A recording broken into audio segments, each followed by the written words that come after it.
Comment on traduit chui niu? Chui, c'est souffler. Niu, le bœuf. Comment souffler le bœuf, ça veut rien dire en français. Mais en chinois, ça veut dire quelque chose d'important. C'est que vous êtes vantardi, vous parlez beaucoup, vous êtes un beau parleur, vous êtes vantard. Pour l'année du Birmingham, donc l'année où on est, il y a une tradition, c'est qu'il faut porter du rouge, n'est-ce pas? Oui, est-ce que vous avez déjà préparé? Eh oui, mon cœur est rouge. Waouh!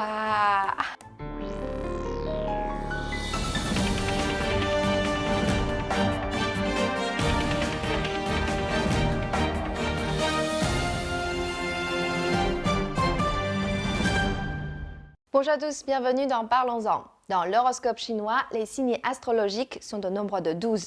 Ils sont annuels et symbolisés par des animaux qui se succèdent dans un ordre précis. Selon l'horoscope chinois, l'année 2021 est l'année du bœuf. Alors, qu'y a-t-il de particulier avec le signe du bœuf? Aujourd'hui, je suis invitée chez M. Wang Hua, ancien diplomate, qui va nous parler plus en détail de ce signe. Bonjour. Bonjour. Aujourd'hui, nous sommes deux bœufs dans cette émission, c'est très intéressant. Mais c'est aussi un défaut de l'horoscope chinois, parce qu'on peut facilement deviner l'âge de quelqu'un grâce à son signe. Je suis d'accord avec vous. Mais vous savez, il y a une coutume internationale, c'est qu'on ne demande jamais l'âge d'une personne. En France, par exemple, on n'a pas le droit de demander quel âge vous avez, où est-ce que vous travaillez, quel est votre parti politique. Tout ça, il ne faut pas demander. Donc, Et en Chine non plus. Oui. Mais quelquefois, on dit « Quel âge avez-vous? Êtes-vous marié ?» C'est pas facile à répondre, quelquefois. Revenons à nos moutons. Alors, qu'est-ce qu'il y a de particulier avec le signe du bœuf? Écoutez, le bœuf est un animal très intelligent et il travaille avec force. Il travaille lentement, mais sûrement. Donc c'est une année qui est prospère pour nous. Parce que comme je vous l'ai dit il y a un an, l'année du rat n'a pas été aussi calme que cela. Ça a été très tumultueux. C'est pour ça que j'estime que cette année, nous allons quand même avoir une année beaucoup plus calme et beaucoup plus sûre. Et vous pensez que vous avez un caractère qui ressemble beaucoup à celui du bœuf? Oui, je pense. Je ne sais pas pourquoi, mais je pense que le bœuf, en général, les gens qui sont nés avec le signe du bœuf, sont toujours très honnêtes et très patriotiques. Ils aiment ce qu'ils font. Donc moi je trouve que c'est un très bon animal. Mais le problème, il y a toujours des polémiques. Vous savez, lorsqu'on parle d'un animal, c'est comme les êtres humains. Il y a ses qualités et il y a ses défauts. Et vous avez vécu longtemps à l'étranger. Quelles sont les impressions des étrangers sur cet animal? Et oui, j'allais parler du bœuf avec nos amis étrangers. Effectivement, lorsque vous demandez à des étrangers, à des Français notamment, que pensez-vous du bœuf? La première réaction, le bœuf a une très bonne viande. J'aime le filet de bœuf, j'aime la côte de bœuf, j'aime le tartare. Donc c'est surtout gastronomique. Il n'a jamais l'idée de dire c'est un animal très doux, très fiable, très chaleureux, qui travaille beaucoup, qui est très fort. Ça, je pense, c'est en seconde idée. La première idée, c'est le bœuf, c'est très bon. Alors le problème, c'est qu'effectivement, le bœuf en France, il faut diviser. Parce que le bœuf, c'est un nom généralisé. En fait, il y a monsieur, qui est monsieur taureau, madame, qui est la vache, et les enfants, veaux. Donc, c'est le taureau, la vache et le veau. Mais dans une idée générale, nous allons dans un restaurant français, nous mangeons de la viande de bœuf, et pas de la viande de vache, et encore moins du bœuf. Alors, à propos du bœuf, le nom bœuf peut apporter aussi beaucoup de choses qu'on ne s'attend pas. Je vais vous raconter une histoire, puisque j'ai 5 minutes à vous raconter. C'est l'histoire qui m'est arrivée personnellement en 1979, lorsque le Premier ministre chinois a fait une visite officielle en France à cette époque. Donc il y avait une équipe précurseur pour pouvoir préparer les endroits à visiter. Et 15 jours avant son arrivée du Premier ministre, nous étions une dizaine de personnes à aller voir les points de visite pour le futur Premier ministre en France. Et la partie française a dit « il faudrait que les Chinois connaissent notre côté culturel, agricole plutôt. Vous connaissez le culturel, vous connaissez l'industrie, vous avez été à Lyon, Marseille, Nice. Allons plutôt du côté de la Bretagne. la Bretagne est aussi une région très agricole. Donc vous verrez aussi nos bestiaux et nos bœufs. Nous avons accepté. Donc nous arrivons en Bretagne, en équipe d'avant-garde. Il y avait dans la composition le protocole français, le protocole chinois, la sécurité chinoise, française, et quelques personnes de l'ambassade de Chine, où j'étais. Et j'étais le traducteur de cette mission. Donc nous arrivons dans un marché aux bestiaux. Nous avons regardé, nous sommes restés 10 minutes à peine, parce que nous avons dit, c'est pas possible, il y a trop de poussière et trop d'activité, ce n'est pas très bien. Donc on ne verra pas les images, les véritables images de ces animaux. Alors la partie française nous a dit, allons un peu plus loin, voir un abattoir de bœuf. On a hésité un peu et on a dit, bon, puisque vous nous suggérez, nous allons voir cet abattoir. Alors nous arrivons à l'abattoir, qui se trouve en Bretagne, un très grand abattoir à l'époque, et nous voyons le directeur de l'abattoir qui nous dit « Soyez les bienvenus, bienvenue à la délégation chinoise, je vais vous montrer comment un bœuf vivant sort en pièces détachées, si on peut dire, en petits morceaux, 30 minutes après. » Alors on a été surpris, effectivement, en entrant, à la queue leu-leu, on voyait des bœufs qui étaient en fin de vie et qui, au bout de la chaîne, étaient en train d'être tués avec une arme électrique, un courant électrique. Et ensuite, on a vu les différentes phases, le dépièçage, le découpage et autres. Et 30 minutes après, effectivement, on voit les cassolettes, les petits morceaux de filets et autres, entrecôtes, emballés, prêts à aller dans les supermarchés.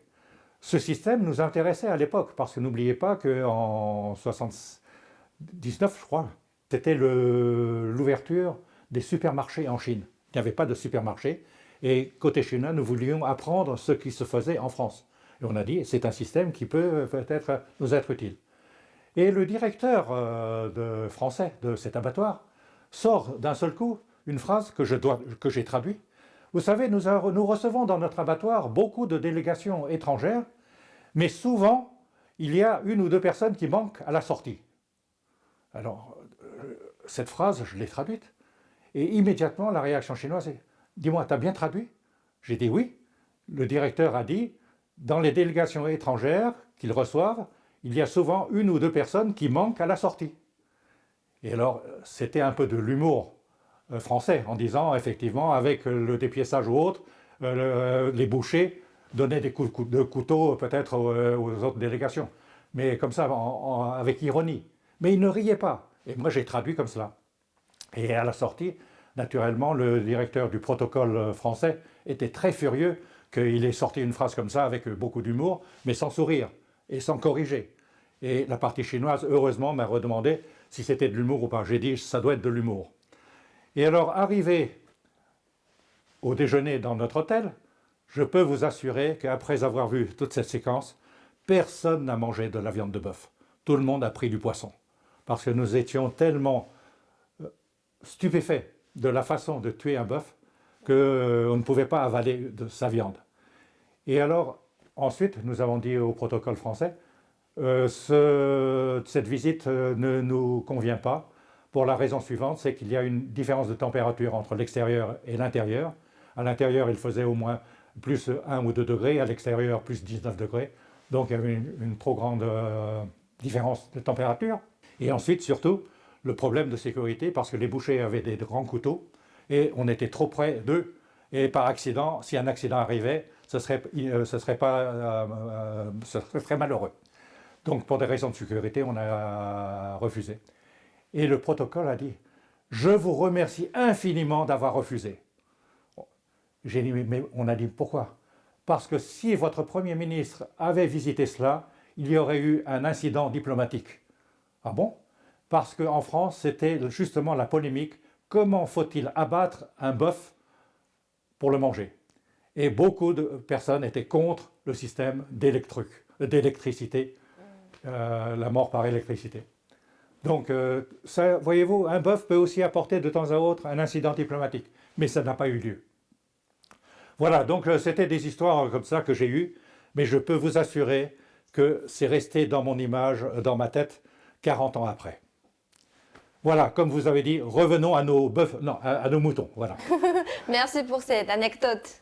Je vous en Et prie. dans l'horoscope chinois, les 12 animaux sont également divisés en groupes amis et ennemis. Alors, quels sont les amis et les ennemis du bœuf? Je crois que le bœuf, c'est comme l'être humain. Nous avons dans notre vie des amis, beaucoup d'amis, et nous avons quelquefois des ennemis. Donc, à mon avis, tout est relatif. Un ami peut être un jour un ennemi, et un ennemi peut devenir un ami. Le bœuf, effectivement, a des animaux, dans les 12 animaux, a des amis comme le rat et autres. Vous vous rappelez de l'histoire du rat qui a utilisé le bœuf pour traverser la rivière pour être le premier sur la ligne de départ, parce que le bœuf est devenu numéro 2. Eh bien cela, ça prouve la largesse du bœuf et d'être très ami avec tout le monde. Vous voulez monter? Montez. Donc je pense que tout est relatif. Alors beaucoup de Français et de personnes étrangères me demandent, Monsieur Wang, est-ce que mon signe est un bon signe? Quels sont mes ennemis? Je ne réponds jamais directement à ce genre de questions. Je dis tout est relatif. Vous avez des ennemis et vous avez des amis. Et je répète souvent cette phrase, c'est dans les moments difficiles qu'on voit qui sont nos véritables amis, qui sont nos véritables ennemis. Voilà ma réponse. Et puis, ça dépend des personnes et ça dépend des cas. On ne peut pas tout à fait, pas complètement croire aux signes. Voilà, je pense qu'il y a une tradition dans tout cela et il y a peut-être une superstition qui joue aussi. Donc tout est relatif dans beaucoup de choses. Naturellement, la tradition en Chine continue. La fête du Nouvel An, autrement dit la fête du printemps, est une fête extrêmement importante pour les Chinois. Donc nous perdurons cette façon de célébrer. Mais il y a des choses qu'il faudrait, à mon avis, changer petit à petit. Et on voit sur la table beaucoup d'objets à l'effigie du bœuf. Vous êtes collectionneur? Voilà, d'abord, ça représente un peu mon signe astrologique. Et effectivement, de vous à moi, bien que j'ai été dans un abattoir, j'aime bien manger de la viande de bœuf. Moi aussi. Mais le problème, lorsque je mange de la viande de bœuf, je ne pense pas à l'abattoir. Et alors le bœuf, effectivement, est mon ami et mon animal fétiche. Et dans tout ce qu'il y a devant vous, j'ai un bœuf que je préfère le plus, c'est celui-ci. Le noir. Oui, alors n'oubliez pas qu'en France, le bœuf, je vous ai dit, est divisé en taureaux, en vaches et en veaux. Alors ça, c'est un taureau, à mon avis, parce qu'il a des cornes. Ça ressemble aussi à un buffle, si vous voulez, mais c'est plus un taureau. Et alors, ce taureau, devinez en quelle matière il a été fait. C'est un taureau que j'ai avec moi depuis 1948. Donc ça fait pas mal d'années, et on me l'a offert lorsque j'étais tout petit, en Chine, lors d'une visite en Chine, dans le nord-est de la Chine, à Fushun, dans les mines de charbon de Fushun. Et de là, c'était une mine à ciel ouvert, et le directeur, voyant que j'étais très jeune, et que il savait que j'étais du signe du bœuf, m'a offert ceci comme souvenir. Eh bien, c'est une roche sédentaire de plusieurs dizaines de millions d'années sous terre et qui est restée ici. Donc, il est resté avec moi et c'est en sorte mon fétiche et que j'appelle la vache noire. Parce que j'aime beaucoup les vaches qui me donnent du lait, mais qui me donnent aussi beaucoup de courage. Je peux voir? Voilà. Super. On dirait que c'est en bois. Oui, tout à fait. Mais aujourd'hui, la technologie moderne peut faire beaucoup de choses avec beaucoup de matières qui ressemblent à du charbon. Et Alors celui-ci? ceci, c'est un autre taureau, alors, que je dirais. Ah, puisque, avec des dessins.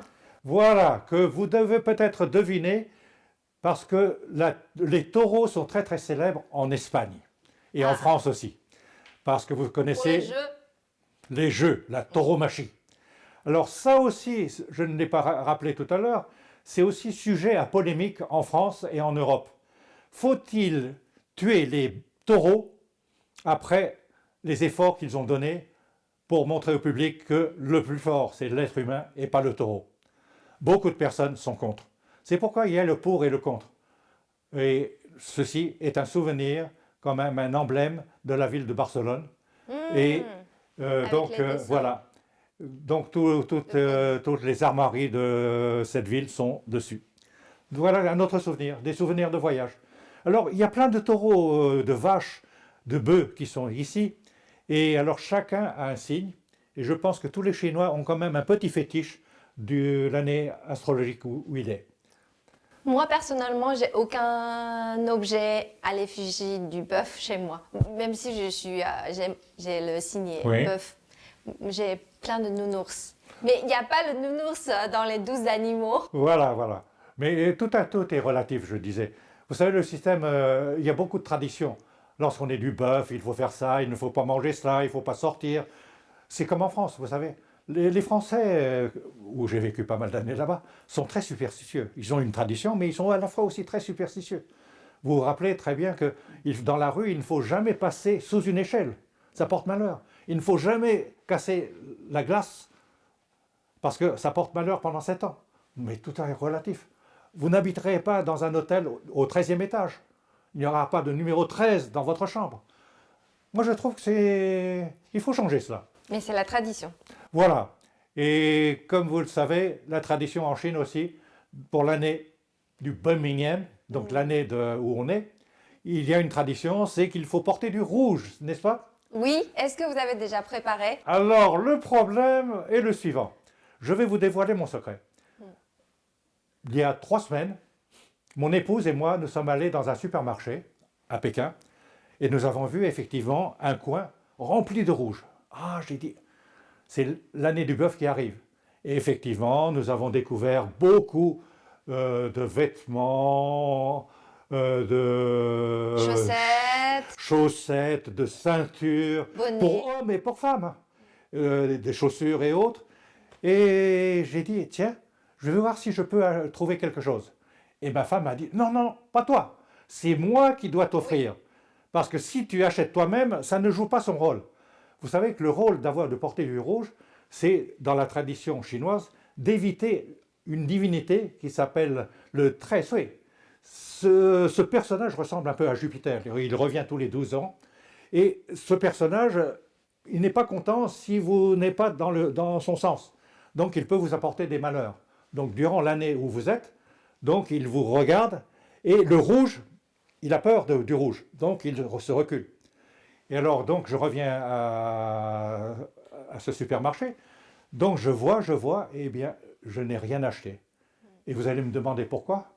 Eh bien, j'ai été très déçu. Il n'y avait pas de vêtements ni de chaussures à ma taille. J'étais trop fort. Donc, ça prouve que la taille normale, le S, le M, le X ou le 2X existent, mais pas plus. Et j'ai été navré. Mais de toute façon, au retour, j'étais très content. Parce que je me suis dit, même sans avoir cela avec moi toute l'année, j'ai du rouge sur moi. Et ma femme m'a dit, mais comment tu as du rouge? Eh oui, mon cœur est rouge. Waouh! Alors, elle a dit, le mien aussi. C'est pour ça que nous avons 2 cœurs qui battent à l'unisson. Voilà, donc le rouge est éternellement sur moi. Donc j'ai résolu ce problème avec mon sang rouge, mon cœur rouge. Moi, j'ai déjà reçu en cadeau des chaussettes. Parce que selon la tradition, il ne faut pas acheter vous-même, il faut recevoir comme cadeau. Donc, Oui. Mes amis savent que c'est l'année de mon signe, donc ils m'ont déjà offert des cadeaux en rouge. Oui. Et dans ma famille, mon papa a aussi le signe du bœuf. Donc, je vais essayer de trouver un cadeau pour lui aussi. Vous savez, en Chine, il y a plein d'images. Je dis souvent à mes amis français, vous savez, si vous avez besoin du rouge, vous devez être jaloux. Ah bon? Pourquoi? La jalousie apporte le rouge? Et j'ai dit oui. Mais comment? J'ai dit, lorsque vous voyez quelqu'un plus riche que vous ou autre, vos yeux rougissent de jalousie. Donc, les yeux sont rouges. Alors, ça fait sourire. Mais ce n'est pas le véritable rouge. On dit que durant l'année de notre signe, soit à 12 ans, 24 ans, 36 ans, tous les 12 ans, nous avons soit beaucoup de bonne chance, soit beaucoup de malchance. Êtes-vous d'accord? Est-ce que vous avez des expériences extraordinaires? Oui et non. J'ai toujours une réponse en français de normand. Oui et non. Je ne vous dirai pas si je suis d'accord ou pas. Mais je dirais qu'effectivement, c'est un peu être superstitieux. On tombe dans une année où vous tombez par terre, où vous avez une fracture. Ah, c'est de la malchance. Mais cela peut arriver sur les autres signes aussi. Donc on ne peut pas dire c'est grâce à cette année. J'ai regardé, par exemple, le signe de notre signe, le bœuf. Eh bien, effectivement, j'ai un signe qui m'est très cher, c'est 1949. Et oui, c'est l'année de la fondation de la République populaire de Chine. Donc c'est une bonne année, c'est un bon signe. Et grâce à ce signe, je suis aujourd'hui ce que je suis. Voyez-vous? Donc les autres années, bon, écoutez, on peut dire oui, c'est grâce à cela. Alors je peux vous dire, quelquefois, il ne faut pas trop être naïf sur ce genre de choses. Il faut croire et ne pas croire. Un autre exemple, dans Paris, que vous connaissez sûrement, vous avez, lorsque vous mangez dans des restaurants, des personnes qui vous arrivent, « Monsieur, madame, voulez-vous que je vous lise les lignes de la main ?» Alors, en fait, ce sont des diseuses de bonne aventure, des Romanichels, qui disent « Je vais vous prédire votre avenir, ce que vous allez faire, ce que vous allez devenir. » Et ma réponse est souvent la suivante. Non, je n'ai pas besoin de votre service, mais par contre, si vous pouvez me donner maintenant les 6 chiffres du prochain loto, je vous remercie. Eh bien, elle est partie immédiatement en me regardant avec un air très furieux. Voilà. Donc c'est un peu d'humour, mais c'est aussi un humour pour dire merci beaucoup. À cause de l'épidémie, les Chinois n'ont pas passé un très bon nouvel an l'année dernière et la situation va mieux cette année, mais il faut quand même rester très prudent en évitant les grands déplacements et les grands rassemblements. Quels sont vos programmes pour les vacances de la fête du printemps cette année? Oui, et moi j'ai, disons, un avantage par rapport à d'autres familles chinoises, c'est que toute ma famille est à Pékin. Donc je ne me déplace pas.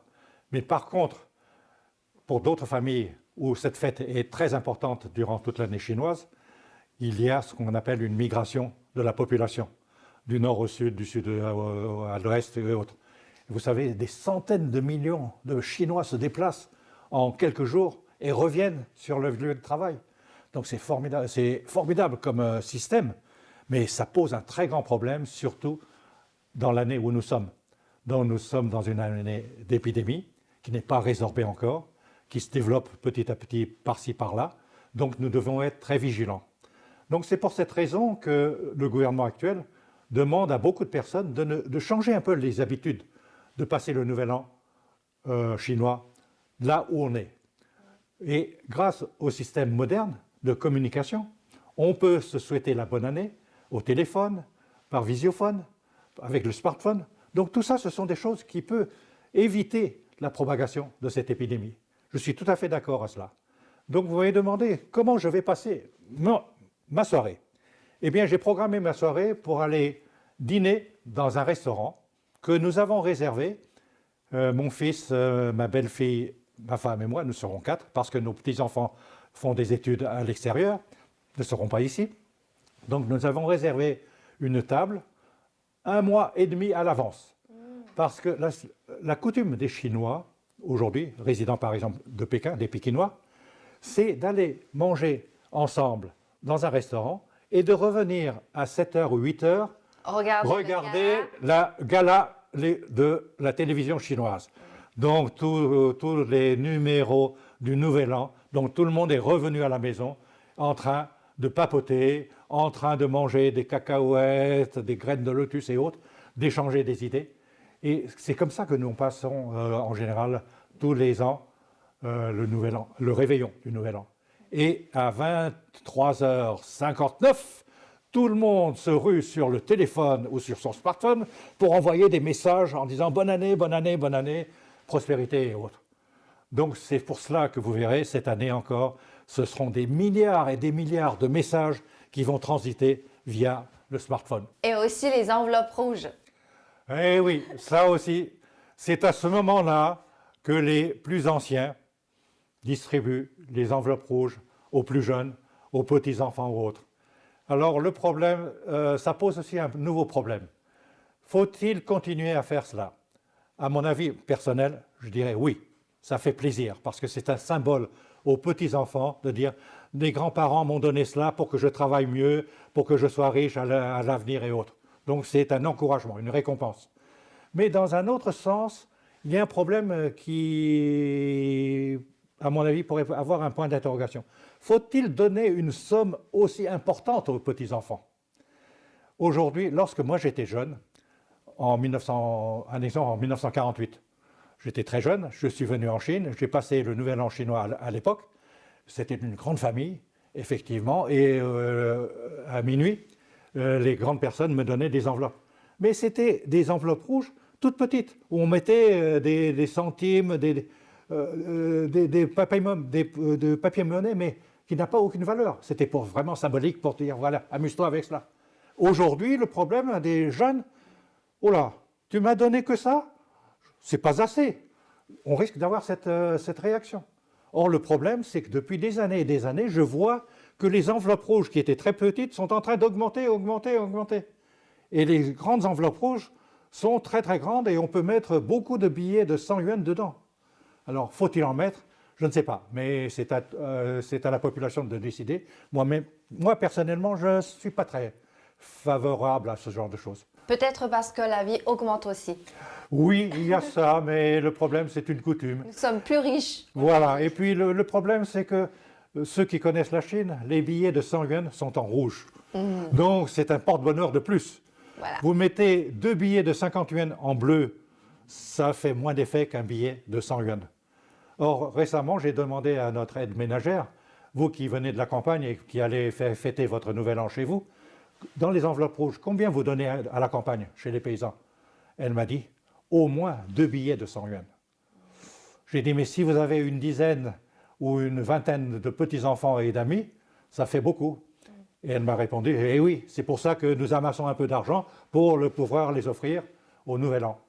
Et surtout dans la campagne, on est très nombreux dans une famille. C'est le moment de fêter ensemble. Surtout, n'oubliez pas que la campagne chinoise est sortie de sa pauvreté l'année dernière. Et ça, c'est un très grand événement pour les paysans. Et ça, je pense qu'ils vont le fêter et qu'ils vont le fêter. Et outre l'histoire sur le signe chinois du bœuf, il est aussi intéressant de connaître le caractère niu en chinois. Parce qu'il peut aussi, d'abord il désigne cet animal, ensuite il peut aussi être un adjectif comme très fort, niu, han niu. Tout à fait. Alors c'est un peu comme dans toutes les langues du monde. La langue chinoise a sa particularité d'avoir beaucoup de réunions de caractères les uns auprès des autres, d'où ça forme des proverbes ou des citations. Effectivement, lorsque vous disiez à une personne « Ni renio », oh, vous êtes très fort. Le problème, le très fort, ce n'est pas dans le sens que vous êtes très fort au point de vue poids, c'est que vous êtes très fort. Capacité, voilà, compétence. Dans la parole, dans les gestes ou autre. Donc ça, et lorsque vous êtes têtu, parce qu'en Chine aussi, il y a des personnes qui sont très têtues, eh bien, on dit « Tingnio », vous avez la tête qui est contre l'autre tête pour dire qui est le plus fort. Vous voyez, il y a beaucoup de jeux de mots, de sens comme ça. Et alors, effectivement, il y a beaucoup de choses chinoises qu'il faudrait traduire en français et surtout connaître la langue chinoise pour les personnes qui ne connaissent pas le caractère chinois, ils ne savent pas ce que c'est, mais il faudrait le traduire. Comment on traduit « chuignio » ? Voilà, j'allais vous dire ces deux caractères. Chui, c'est souffler. Nio, le bœuf. Comment souffler le bœuf, ça ne veut rien dire en français. Mais en chinois, ça veut dire quelque chose d'important. C'est que vous êtes vantardi, vous parlez beaucoup, vous êtes un beau parleur, vous êtes vantard. Vous savez, en France, on dit aussi, Honoré de Balzac avait dit dans un de ses livres, il est vantard. Donc si on traduisait, on dirait « chuignio » en chinois. Merci pour ce cours de chinois. Et pour finir, une expression pour souhaiter vos meilleurs vœux à nos téléspectateurs. Oui, écoutez, alors pour cela, j'utiliserai la phrase traditionnelle. 祝你新年好，恭喜发财。 Bonne année! Bonne année à tous! À la prochaine! Et bon courage!